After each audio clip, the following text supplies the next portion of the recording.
Friends, welcome back to a session about a European project called Safe Cities. The presentation will be done by Umberto, Battista and Stefano S.Fabbri. I hope I pronounced the names correctly. I should do it by now because we have been collaborating closely together now for about a year. And the Safe Cities project, you might have seen it before, only because of the fact that next doors, yesterday we have done a full day of hackathon with students from, in fact, here, from 4th in Greece, and also a very student group from Sapienza University in Rome. A lot of fun and very insightful.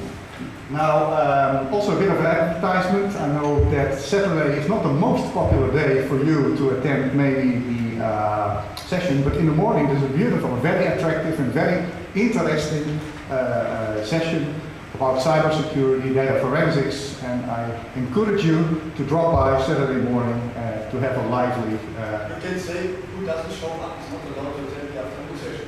Yes, that's true. Without indeed, no wine in the afternoon. So I guess that without much further ado, I'd like to give the floor to you guys. Thanks, William. Thanks for the invitation, and thank you very much for the great organization. So first of all, my name is Umberto Battista. I'm Chief Technology Officer of STAM. I will present this project together with my colleague Stefano. Please apologize if we won't be as technical as you have been. We are not scientists, so please excuse me beforehand. We will try to be just a bit. So a few words about the Safe Cities project that I'm coordinating. So this is one slide taken from a presentation of the European Commission, which gives you, let's say, sort of recent summary of events that took place or almost took place in Europe in the recent year, either attacks or prevented attacks. So we have these increasing challenge of protecting public spaces and so-called soft targets, and how this is tackled today. So we have several approaches, several tools like safety plans, tabletop exercises, or specialized apps, typically with a silo approach. So what is needed is a sort of overall approach, which is taking into account different dimensions, like security by design, urban planning, citizen engagement, rather than purely protection and security. Because if we want to protect this, we can build, I don't know, 100 meters tall walls all around. Probably it's very safe, but if you come to Crete, you cannot see the sky, you cannot enjoy the swimming pool and so on. Yeah, probably you're secure, but it's not really the type of environment that we want to enjoy, and this is the approach that we want to follow also to protect urban places. We want urban places to be open, to be accessible, while being secure. And this is why we need a project like Safe Cities. Safe Cities stands for risk-based approach for protection of public spaces in European cities. What we are doing is basically developing a security vulnerability assessment framework supported by modeling and simulation platform in order to be able to create scenarios, simulate threats, scenarios and crowd behavior, design and retrofit urban space, do planning and training, as well as provide advanced analytics for decision support. Just a few, let's say, information about the project.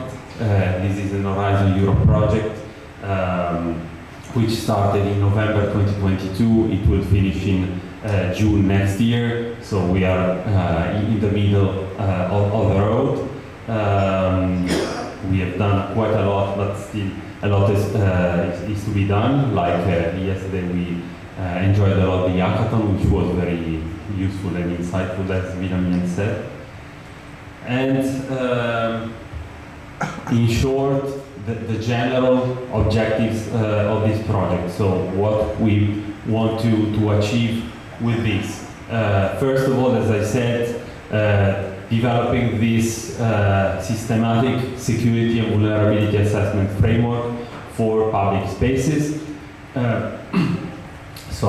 Then design an architecture able to integrate different software tools together in order to support the framework.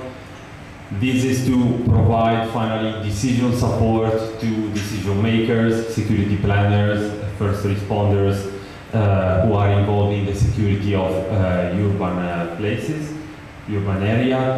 This is, what we are developing is being tested across different use cases, in demo, in trainings, exercises, and at the very end of the project what we want to achieve is to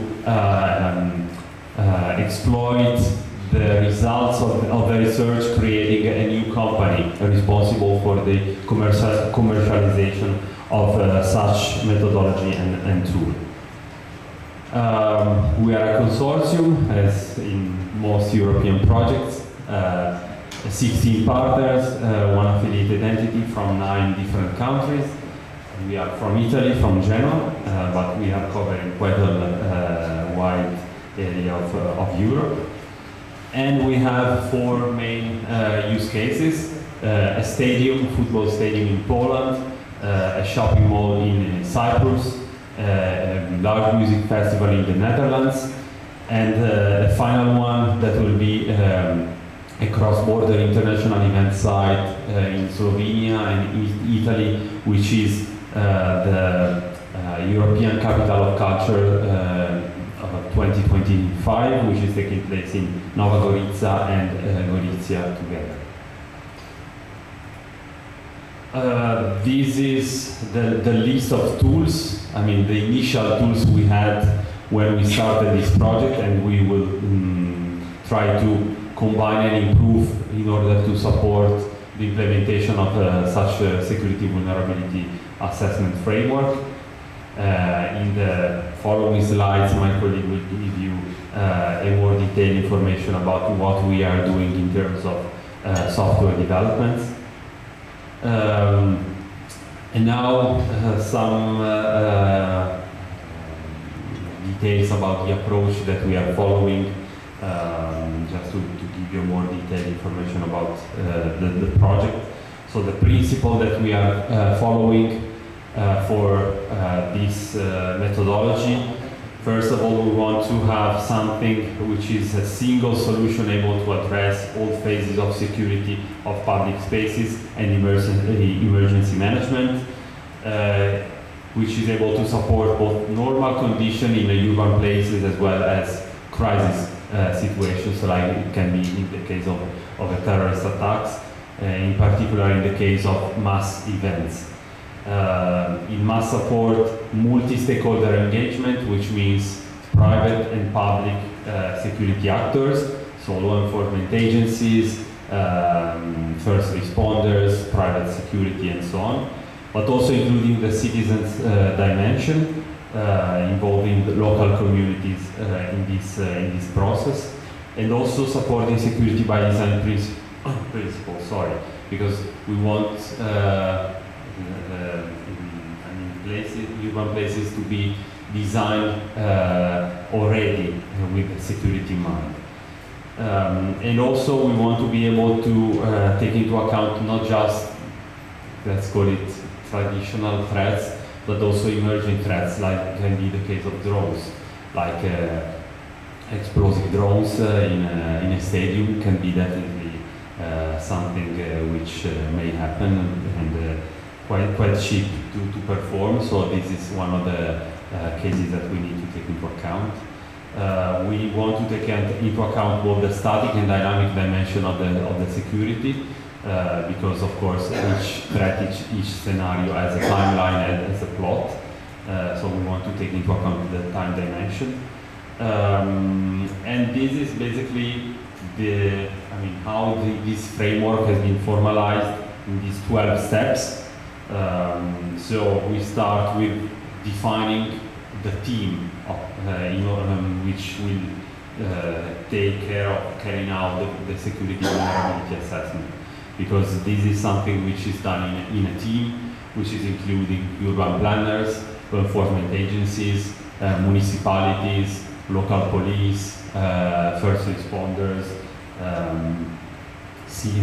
representative of citizens' interest groups, and so on. And then what are the objectives of the vulnerability assessment, which can be very, let's say, simplistically, like what is the acceptable risk for me? Because of course I cannot prevent everything. So I need to select what I want to focus on and what is the acceptable level of risk that I'm, let's say, keen to accept at the very end. Then I need to define, to analyze the public space. So any, let's say, symbolic value or any specificity of the environment, if it is an open space, a closed space, and so on. The threats that I want to consider, it can be anything. It can be a bombing, it can be a shooting, it can be stabbing, it can be vehicle ramming. I need to decide based on the site that I'm analyzing which specific threats I want to concentrate on. If the terrorists are willing to kill or die, or what are their capabilities. So this is something that of course I cannot decide alone, but this is why I need a team to carry out such an analysis. Then also I need to analyze the targets, so whether the targets are sensible targets, whether they are I don't know, religious value, cultural heritage, or something like this. What are the security systems, the security measures in place? Because these, of course, have an impact on preventing, mitigating, or responding my threats. And finally, I put everything together to carry out, first of all, the risk assessment. And then I translate this into let's say, a threat scenario. So I need to analyze also, I don't know, the path that the terrorist is very likely following, escape routes, evacuations, and also the capabilities and availabilities of emergency response or any response measures in general.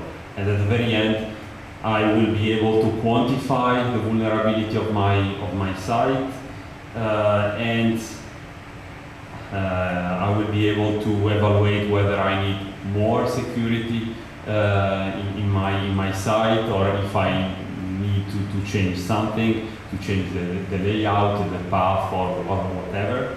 And finally draft a sort of report in order to support decision makers in deciding how to design the layout of my site, what security measures to put in place, what security staff, and so on and so forth. I mentioned citizens engagement because, of course, public spaces are urban areas are the places where we live. So we want to live in places that are open, accessible, enjoyable, and so on. So that's why on the question, security for whom? Because at the very end, security is for us, for citizens. And security from which threats? So our colleagues have set up this participatory model, so I won't enter into too much details because it's quite complicated also for me.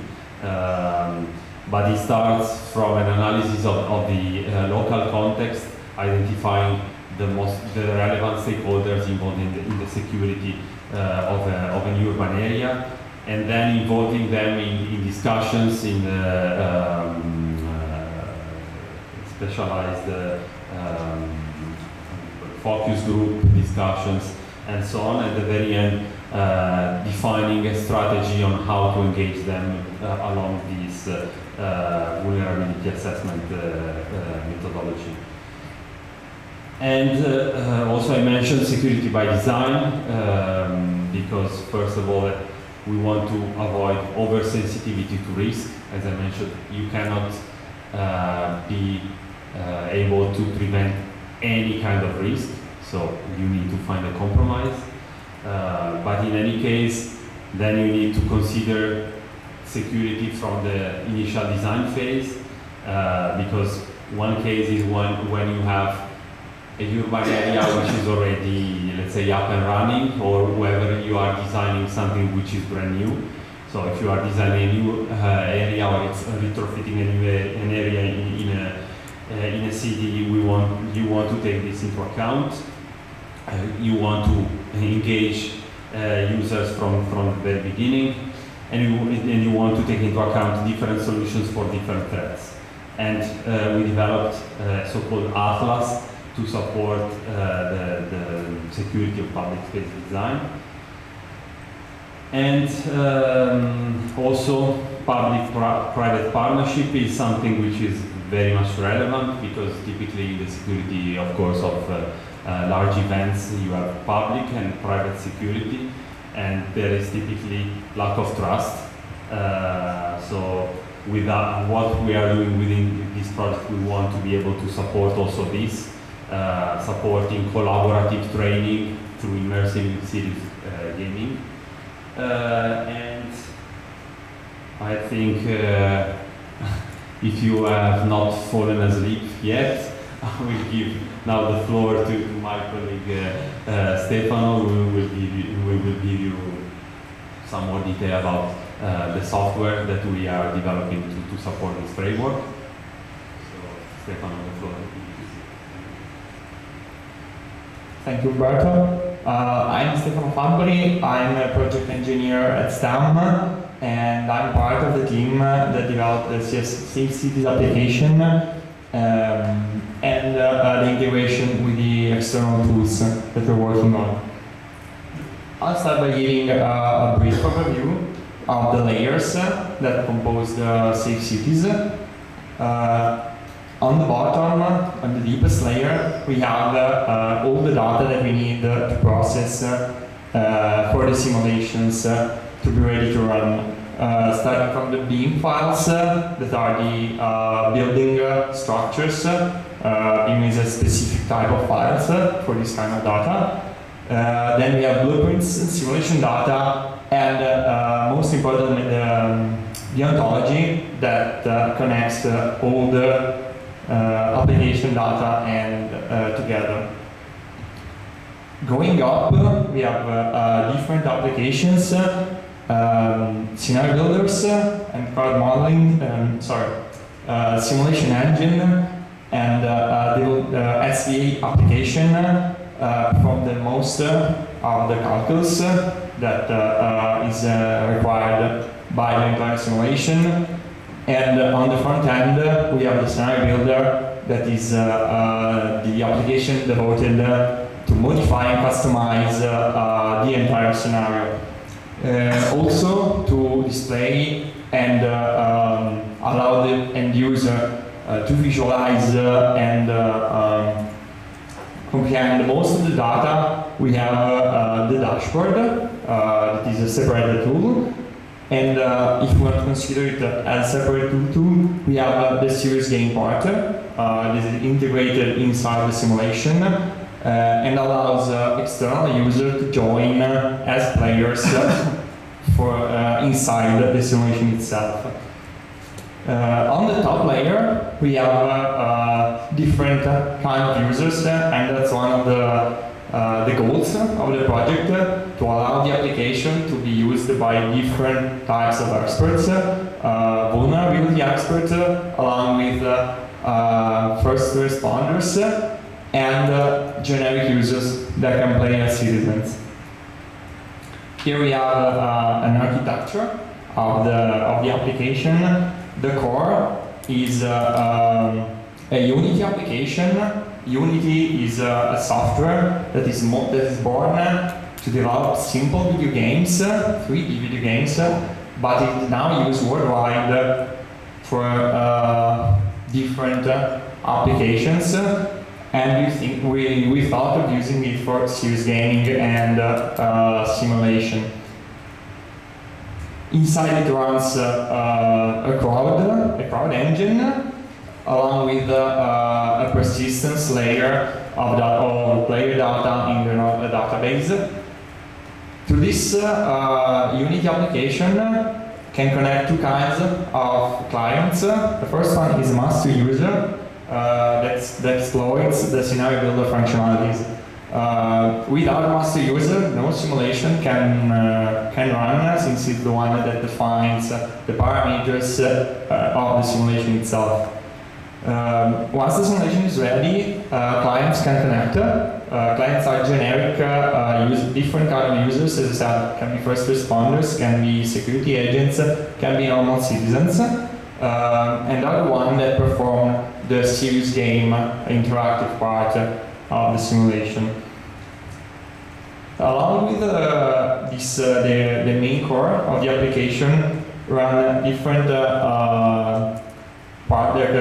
components, a machine learning component that is in development, a simulation engine, and the scoreboard is connected to the application, and as I said before, it allows to display real-time results, and the ontology reasoner that manages to keep all things together. The first thing that I'm going to, the first tool that I'm going to illustrate you is the security and vulnerability assessment one. It has been developed by Janis, it's called Maestro, and it allows us to select an area of interest, that is the area in which we want to study and perform the simulation, and then select a threat and all the connected parameters throughout the questionnaire. So we can choose which threat to analyze and compile a questionnaire that is used to define, for example, the likelihood of the attack, the severity, the number of people, and the number of buildings that can be affected by this threat. Results are shown on a map at runtime. The scenario builder part is has been developed by STAM in collaboration with the Visor, and allows to, as I said, customize the environment. It allows to perform deeper modifications than the previous tool, since it goes to we can place single objects in the scene, and we can select where people are generated, where they can move, and all the timing phases of the simulation. The output of this of the simulation of the scenario builder is an application, is a runnable application that can be deployed as a multiplayer series game. This series game allows to play as a citizen, security agents, and different kinds of role. For the moment, just the citizen and the security agent roles have been implemented with their own actions to perform on simulated agents. The threat simulation right now allows to see, to perform, to analyze terrorist attacks of bombing type. So we can select where to place the attacker with the different generation time, and this terrorist will place an explosive device with the chosen magnitude that has been defined in the scenario builder. The most important part of the sim game simulator is the crowd modeling. So we develop quite simple for the moment. In yesterday's hackathon, we studied some solution to make it more realistic, and this crowd modeling engine allows us to simulate agent flows inside predefined scenarios. The last part, one of the more ambitious one, is to make the serious game part in virtual reality. So right now we connect with the desktop application, but we're studying and successfully completed the tests to make it usable through a real device as a handset or glasses. The dashboards, as I said here, we have an example. Allows us to visualize complex parameter and statistics of the running simulation.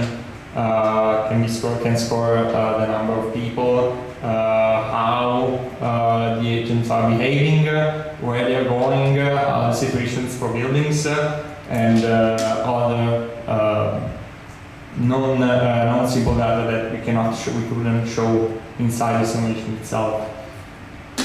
And here we have a brief video that shows the functionality of the applications, the application. Here we can select different kind of scenarios. We're not showing the integration with the SVA tool, but it's just scenario builder and the crowd simulation.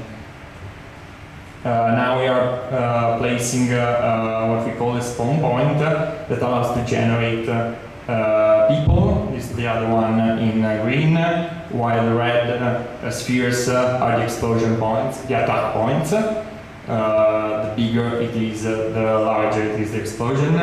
We can customize the number of people that are being generated at the start of the simulation, and you can export the configuration of the scenario. Now we are loading the configuration that we saved before, and we are placing security by design objects. We can place them single, or in groups through different tools. The first one is a spline tool, to place a constant row of objects. One of the features that we developed is a timeline that allows to decide where to start actions. Here we create a new timer from spawning agents that we'll see in a few seconds that allows us to spawn agents at different frequencies. Now we are completing the setting of the scenario, and we're ready to make it start.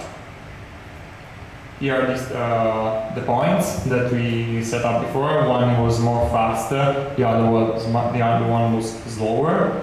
And here we have the crowd that is moving inside the scenario. Actions are performed with different roles, with different types of agents. And here we have an agent that has connected. This is played not by the AI, but a single player. And we have this first-person view in which we can move inside the scene. This is a third-person view of the agent itself, the one before. And here we have the explosions. If you remember, we set up 3 explosion points. The one exploded right now, and the third one is this. Agents can die, be injured, and their behavior is influenced by the distance they were from the explosion. They run towards the closest exit point, and we can detect all the behaviors of the agents. I think I'll leave back the floor to Umberto for the last slides. Thank you very much, Stefano. Okay, I hope this gave you an overview of the software tools that we are developing to support the security vulnerability assessment framework. what we want to achieve, I mean, as a final impact. So first of all, improved vulnerability assessment in order to support law enforcement and security managers in preventing attacks or in general any specific threats, because of course we are talking about terrorist attacks, but in principle at least the software tool that we have shown can be used to create any type of scenario and collaboratively play with it to design or to modify or to analyze any places.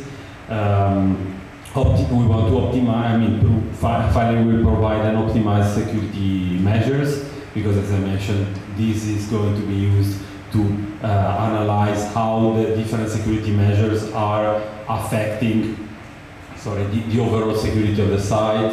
For instance, it may improve the evacuation time or reduce the number of injuries of casualties or any other kind of impacts. We want to use this to also to improve training, like it can be used for instance, collaborative tabletop exercises, or as my colleague mentioned, using VR sets, like in a serious gaming environment to test how to respond or to prevent a threat scenario, and to support the planning, so improve the planning of urban areas, supporting not only existing areas but also new built areas or areas to be retrofitted. Okay, this is just to give you an idea about the timing of the project. So we had a demonstration in the Netherlands 1 month ago, which was quite good indeed. And next year we will have our final demonstration, so we are going to implement both the framework and the software tools in the use case that I mentioned, the International European Capital of Culture in Italy and Slovenia. And then in June 2025 the project will end. Hopefully, or who knows, we are still discussing about this with the creation of a new company for the commercialization of this. Just some reference if you want to stay connected and to stay tuned about safe cities. And that's it. If you have any questions or anything, just let me know.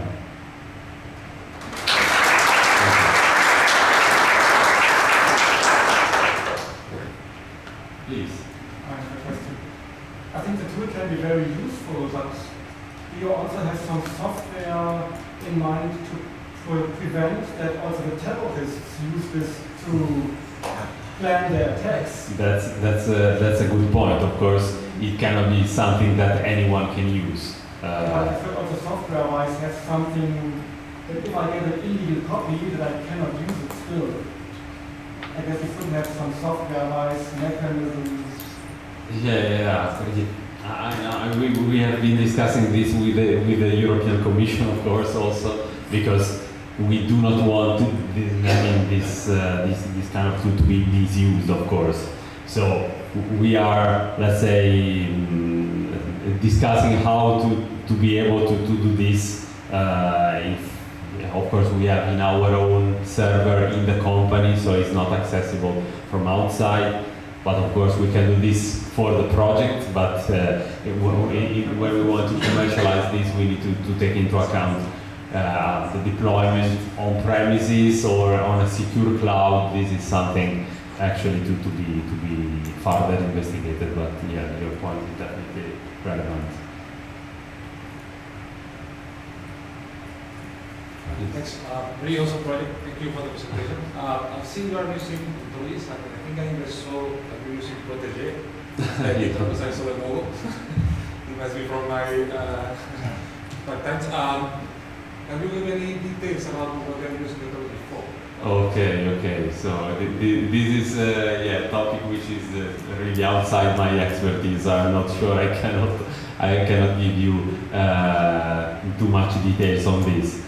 So, but in principle, what we are, let's say, using it is to establish all the correlation between all the, let's say, the elements that we have in the security vulnerability assessment. As you could see, I mean, this is quite a small project, but it's taking into account so many things that how to, let's say, establish the connection between all these dots is very much complicated, so that's why we established this ontology. However, how to implement that really into the exploiting in the software application, this is still ongoing, because actually what we've been doing, we wanted to do the software development before having this methodology finalized, because otherwise we would never make it to close the project in 2.5 years.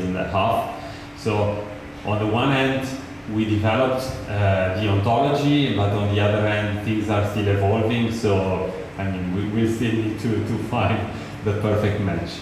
I can also give a bit of an answer since I was involved. So we have been playing around with semantic wiki as a simple way to do logical inferencing, supporting this SVA. And we are now thinking of feeding the ontology into an LLM to improve the accuracy, in fact, of the answers. Yeah. Yeah. Yeah, and indeed, yesterday the hackathon was very useful also in this regard. So, thank you. Okay. More questions, comments, ideas? Then I guess, initially we wanted to have this presentation on Saturday, like I said to you, as some kind of an intermezzo in between various scientific presentations about cyber threat intelligence, and another one about using a completely federated and event-driven data architecture.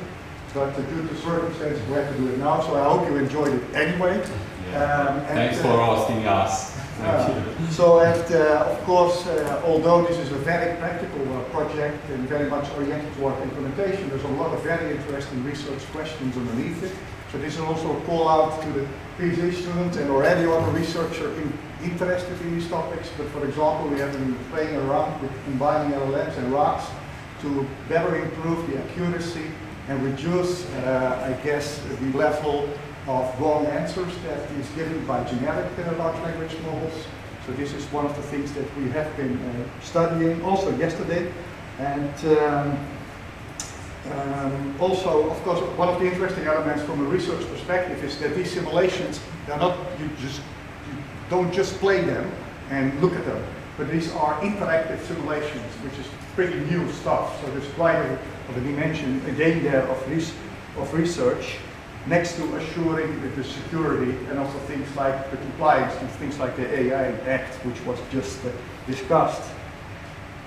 During the hackathon of yesterday, one of the Sapienza teams won, and they will be involved in the final event of this project in Battista, and they will keep on continuing to implement it. And we hope to return also with this project back to Somerset to report on that. So and with that, I would like to thank you guys. Thank